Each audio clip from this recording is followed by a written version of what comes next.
Hello, everybody. It's Ryan from Pi Records, and I'm here with Chris from Genki Genki Panic. How are you? And how are you doing? Sorry, I got Good. attacked by a cat there. Good. I'm a cat person, so that's cool. Yeah, good to finally be talking to you, man. We've been talking about this for a while. Yeah. Was it like 6 months ago, we started talking a little bit.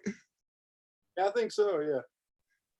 So first, let me comment on your shirt because not only am I a huge Jason Newsted fan, I'm a huge Voivod fan. But yeah, I love all their old stuff. The new stuff's really good too. It's different. Yeah. I guess they kind of went the way of Iron Maiden, where they got a little bit more complex and slowed down a little bit. Yeah. Kind of refined it. It was less chaos. Yeah. But the chaos was good though. Yeah, that was my favorite. Yeah. I probably tell from our band. Yeah. Yeah. Oh, so let's get to you put what you told me is you put out 18 releases.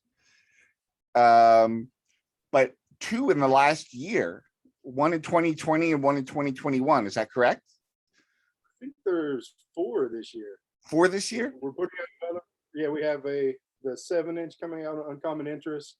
We did the Litanies, not the Litanies, the Spookonia, and then the new one, Mutronics, and there's another one in there somewhere. And the Chiefs tribute. Oh yeah, the Chiefs. Yeah. So tell me how you and Noah know each other. Actually, I've talked to him for a while on back and forth between Instagram, and I actually got to finally meet him at the Atlanta Surf Stall. We hung out for a while there. Are you guys going to be working together? Yeah, I think we've talked about putting out Litanies of Surf and another one of our EPs out with him, hopefully next year. Awesome. I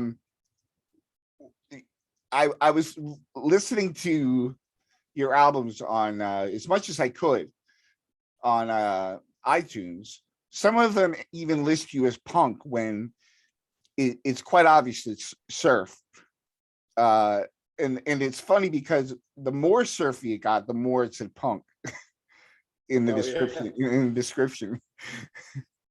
Yeah, we're kind of all over the place. Like we always play with like death metal bands and punk bands, and we're kind of like, we were always like, well, we can be faster than the death metal bands and play more notes than the punk bands. Like, you know what I mean? Just try to keep it interesting. We went from that to wherever we are now, which is way out there. One cool thing I noticed is on your latest single, which I think is your latest single, there's the addition of some extra instruments. I thought I heard horns and a theremin. Am I correct? We've had those on most of the older. Which one was that? Was that the vinyl, the Gas Human Being, the Munch? Yeah. That one's more like Vic Mizzy, like Martin Denny, 60s like TV show themes. We try totally. to do like every EP. Like this newest one's like Gary Newman and Devo mixed with like thrash. Yeah, totally. We try to just every release we try to do completely like something completely different than the last one. Let's talk about that. When you got started, when did you get started, and how did it all come to be? Was it like one big idea, a progression of records of, we're going to add more as we go along, or how did you guys start and progress? Well, the band started in 2013. Like, I was in a noise rock band called Uncle Touchy that was kind of like Jesus Lizard and Melvins and stuff like that. And then we lost our singer right before we went on tour to like Canada. So I took like a year off, was talking to some friends, and I've always wanted, my first band was a surf band.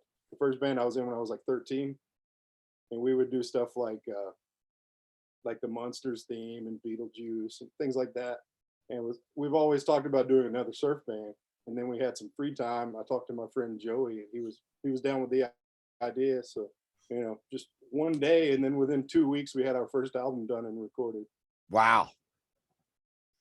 So what year was that? 2000. It was the end of 2013. I think January 2014. So that is an incredible amount of output that you guys have. Uh, what keeps you going? I don't know, man. I'm total workaholic. Like we have around 80 new songs we haven't even touched yet. Plus we have this EP and then another EP coming out. Like there's so many songs. I don't know. It's just every day I just want to. I'm like an agent of chaos, you know. I just want to constantly be pushing the genre, doing different things. Like you said, the cool thing about you guys is you never seem to do the same thing twice from album to album. Even from what I've heard, they're distinct in their own existence, like comparably to each other. Yeah, I don't ever want to be comfortable in the genre, you know. It's like if you have 7 songs that sound like the same song, what's the point, you know? Right, right. So you said when you were 13 you were in a surf band. Was that more traditional type surf or more Dick Dale-ish Pulp Fiction kind of surf? We wanted to be traditional, we just weren't good. So we were like surf punk, you know. So we would have liked more like Agent Orange with less notes. So well, that's good to compare yourselves to. Yeah, I love Agent Orange was a huge influence. Yeah. They were Living in Darkness coming out for the next record store day. They're repressing it. Yeah. Which I was like, because if you go online and try to get like a pressing of it, it's like insanely expensive. I still have that. That's awesome. I could retire on that. Yeah, probably it's a lot. You just sell it before record store day and then buy the new one. Yeah. There's a couple versions of it. I was talking to Johnny Fink from Missing Fink Records, and he's like, it looks like Mickey Mouse. Whenever something's done cheaply, he calls it Mickey Mouse. And I said, I don't know, man, because he knows the guys in that band. And he's like, I'll check in with them to see if they have anything to do with it, but who knows? Isn't Dave the drummer for that band now, Dave Klein? I don't know. I've spoken with Dave, but not to an extent where I was trying to get to interview him. I would find out probably through that if he was or not. Yeah, he's like the Josh Freese of surf. He's everywhere. Yeah, the Ghastly ones. He's in every. He's the genre. It's insane. Yeah. Plus he records, so I don't know where he gets his time from. Yeah. So when you decided to start a surf band the second time around, where did you draw inspiration from to specifically get the sound you wanted? We started out, we were like what initially made me want to buy a guitar was the Dick Dale Wedge Paradiso video on MTV 120 Minutes. Oh yeah. To see, and I'd heard the Miserlou, and I just didn't know it was pre-internet, you know, so I didn't know what that was. And then I saw the Wedge Paradiso video and was like, I have to buy a guitar. But that was the thing that initially made me get into it. And we've been talking, like Ghastly Ones was another huge influence. Like I picked up that album in like 98, I guess, when Zombie A Go-Go first started. And that was a huge influence. And it's just been a thing that we'd always talked about. Like one day we'll do a surf band, you know? And we started out, the first wave of that, we were doing video game covers surf style. So we would just do like Castlevania and Metroid, but just do it in the 60s surf stuff. And then we found out another band might be doing that, so we switched it up. Turns out that band didn't do that at all, and we just changed it for no reason. But you know, that's what the whole album happened, the first album, and we recorded that. Like I wrote the songs in 10 days, and we recorded it in 6 hours. Wow! It was a 2-piece. I played bass and guitar, and my friend Joey played drums. Awesome. There is actually a band, I think they're in Maine, called the Zoras, and he does video game stuff. I think Nintendo stuff specifically, Zelda. Yeah, we did Zelda on one of our albums, but that was initially we just did all covers, and we thought someone else was doing it, so we changed it, and then it turns out that wasn't the case. They just had 8-bit art. And yeah. Did you And did you did you hear the classical comp that was put out by Surf Bands? I've seen it. I haven't heard it. No. It's pretty wild. It's pretty wild. Was that on Otitis too? I want to say Sharawaji, but I'm not sure. Okay. I think we're reissuing Spooky Fingers with them Oh, cool. in January. Oh, January. Good, good. And We're in Tennessee and Georgia, so we've been like so far away from everything. We've just been putting out massive amounts of stuff, and no one even knows we exist. well, that's not true. So, I mean, as far as like labels and stuff, like people are finally picking up, and then it's like, yeah, we have 18 releases, like, but no one even knew because we're out here in the middle of nowhere. How do you get together to jam, or do you trade? Do you trade tracks and then kind of just build the songs off of that? Usually, like everyone in my band is insanely talented musicians, and I'm insane. I'm not. I'm okay, you know. But these guys are like real musicians, and I'll usually like put out the rough idea, record the whole songs, and send them stuff back and forth, programmed, and then they come in and retrack everything to their liking. It's good when you have real musicians. Like I said, I'm more of like an agent of chaos, and it's just like, let's make this as weird as possible. I loved the TV show EP, the themed TV show, like the Munsters, and I thought the use of the theremin in there was not overused. It was used as a melody, and I thought rather than have it stick out, it was more part of the song. Was that the goal? Yeah, that was like I learned how to play guitar basically. Like Dig Dale made me want to buy a guitar, but it was pre-internet, so you had to like teach yourself or know someone. And I would just learn TV themes, like from those television's greatest hits records. I would just learn how to play those, like just teach myself. And there's a lot of in there. You know, you can hear that, a lot of cartoon themes. Yeah. Like I didn't hear Led Zeppelin until I was like 17. You know. Wow. So it's like that was way more like Danny Elfman, Richard Band, like horror movie soundtracks were way bigger influence than any like rock band.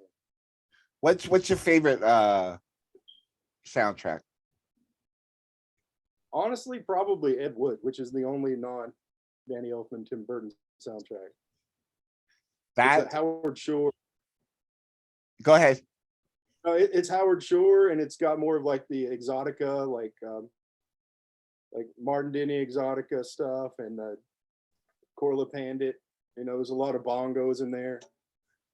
But yeah, that's probably my favorite. I love that movie. That movie was balls out, man. It was awesome. Yeah. Yeah, it's very similar to playing in a surf band, you know. Just surround yourself with people that support your insane ideas. Cool. So when you get ready to put out an album or EP, do you have set in your mind, well, this is going to go digital and I want to promote it this way? This is going to go on CD, or this is going to go on vinyl. Do you have a preference, or do you have, what did I say, a practical way of choosing which medium you want to use? We initially, first 3 albums we did CD only, and we sold out of those pretty quickly. But then there was a huge shift in people not buying CDs for like 5 or 6 years, and it's coming back around now. People are buying CDs again, but we mostly just do digital, and this is the first vinyl we've had out, the one coming out in, I guess, next Saturday. And who's putting that out? That's on Uncommon Interest. Okay. And I met them through the 6 Foot Plus podcast. Okay, cool. So where people are going to be able to find that? We have them on our Bandcamp now. Like the record label sold out like 2 days into the pre-orders. We still don't even have them in our hands, and we put them on our page, and we've only got around 20 left, which is crazy. Wow. It'd be nice to keep a couple for yourselves, right? Yeah, I think we're actually already talking about repressing it. So nice. You gonna do like a different variant Yeah, I think we're gonna go different colors with the vinyl. But Awesome. that one had like a black and white comic variant and like 80s body horror splatter variant. So there's already like 3 versions of that one. Oh, okay. Um, so what's going on right now besides it's a 45, correct? It's a 7-inch. Yes, yes, that Uh, one's the Merge, which is a re-recording of the first song we ever did from 2018, plus the 2 new ones, and which is oh, go ahead. which is it's more like Gas Human Beings, kind of like Jesus Lizard meets Monsters, Yeah. and the other one was I'm trying to think, Mothman Dingo Effect. I did for a short film for my friend's horror submission, Oh, I would love to and see that. yeah, it's I'll send you a link. It's on YouTube, I believe. Oh, awesome. Awesome. Uh, so I really enjoyed some of the song titles that you choose. It's one of my favorite things about surf bands is they kind of have uh a theme running through the whole album, and I guess grammatically they can steer that in the direction even more. But one of the craziest song titles you have, and I don't know if people get the reference, is Two Girls in a Casket. Oh yeah, 2 girls, 1 casket. Yeah, everyone that, like, you can say that over a microphone and everyone loses their shit. It's crazy. Yeah, the new ones are way worse. Like it's like satirizing like grindcore death metal bands like Cannibal Corpse and like Cattle Decapitation, but in the dumbest. It's like the longest way around a really dumb joke. Yeah, yeah, So it's no one gets it, and it's only funny to us. But as long as we can crack each other up in yeah. between songs on a microphone. I was at work, and you know how you should be at work. You can't look at shit on the work computers. And I was there one day. It was kind of a slow day, and one of my coworkers came over to me and said, "Google this: 2 girls, 1 cup." And I did, and she stood on the other side of the computer so she couldn't see it to watch my reaction, and I could almost smell it. Yeah. I want people to say that about our albums. I can almost smell it. Maybe you could get like Scratch and Sniff for the cover. Yeah, yeah, I think so. I want the audio equivalent of Scratch and Sniff. That's what we're going for. But yeah, even on our last video, we had like the Mr. Hands reference and the Wardy Jubert. It's all just like the most grotesque internet subgenres, but mixed with surf, which makes it funny. We've got that one song, Massive Severed Lap Hog in a Pringles Can. It's ridiculous, man. And the new album's even dumber. but Like you say that it's dumber, but it kind of goes with the mood of the song. It's kind of chaotic, the song titles. like I said, we want to have the longest, most intelligent way around a really dumb joke, and that's more what we're kind of like things like Mr. Bungle and Phantom Moss. Mr. So, Bungle. like I said, did you hear about Mike Patton? Canceled the tour. Yeah, mental health. I saw yeah, that. that was a bummer. Yeah, he was on such a run there in like 2005 to 2010 where he was putting out like 30 albums a year. Yeah, Like, I don't know how. and then he sang the opera. That was great. Yeah. That's on YouTube. Mondo Cane or Mondo Cane. Yeah, yeah. And the dude knows Yeah, like 13 languages or something. Yeah, he's constantly pushing the envelope. Like the Tomahawk Anonymous album, the whole thing was using Native American scales and Native American language, but it was a metal album. Yeah. Yeah, I appreciate things like that. Like it's easy to be technically good and just shred guitar and write great songs, but like if you're making it interesting, I would way more be interested in hearing that. I was I was waiting for the Mr. Bungle album to come out, the new one, the thrash album, and Yeah, I was so I was listening to it on my way home in the car, from work. It was like 1 o'clock in the morning, and I felt like I was 16 again. Like it was because the songs were written at that time. Yeah. It just reminded me so much of God. I remember all those parties where all we did was listen to thrash and talk shit. And Yeah, it's crazy to hear those guys do it now, where they're like, these untouchable icons of music, and they're doing this album that sounds like Guar. yeah, yeah, It's just crazy to see that. Like you wouldn't expect Mike Patton to go from Mondo Cane back to that thrash album. yeah. But it just shows he's kind of got his hand everywhere. He likes so much different stuff. Yeah, he's always putting out interesting music. Like you can never say what he's doing is boring. What was that one with the skeleton with the six fingers? That was the cover. I don't know what it was called, but that was more like a prelude to the new Bunkle album. Oh yeah, oh yeah, I know what you're talking about. It was Dead Cross, maybe. Yeah, that's it. Yeah, it's hard to. It's like Melvin's. It's like I'm 16 albums behind because I'm still appreciating the Yeah, ones that they yeah, put out yeah. 2 years ago. It's like I love you guys, Melvin's. You're awesome. I love you guys, but like I need some time to catch up. Like I don't know how you record that much. Well, that's the way I was with Iron Maiden. I had a couple of kids, and in there growing up, they put out like 10 fucking albums. And I was like, okay, now I got to go back and listen to these. Yeah, those last 4 have been awesome, where they have all 3 guitarists. Yeah, yeah, And it's just mind blowing, and they're still, what are they, like 60, mid 60s now? That's insane. yeah, probably mid-60s. Yeah, and the fact that Steve Harris can still play his bass like that is nuts. Yeah, those guys are killer, man. So, what's up next? You have the 7-inch coming out. We talked about Noah a little bit. We talked about Sharawaji maybe putting something out for you. What is coming up in, say, the next year? We have that Mutronics album coming out next week, and like I said, that's more like Gary Newman, Oingo Boingo, like mixed with Swans. It's way out there. And we've got a Christmas album that should be back on Spotify soon. We're remastering that. We have I think we're on the Ventures Tribute next year for music recordings. And like I said, Noah, we've talked about putting Litanies of Surf and Beyond the Black Reverb on vinyl with Otitis.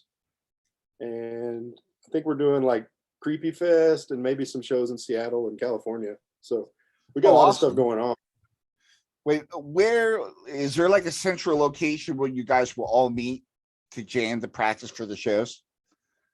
Yeah, we're in like half of us live in Georgia, the other half live in Tennessee. So we're pretty close. Like we're about an hour outside of Atlanta. Oh, okay, okay. I thought there was more of a distance.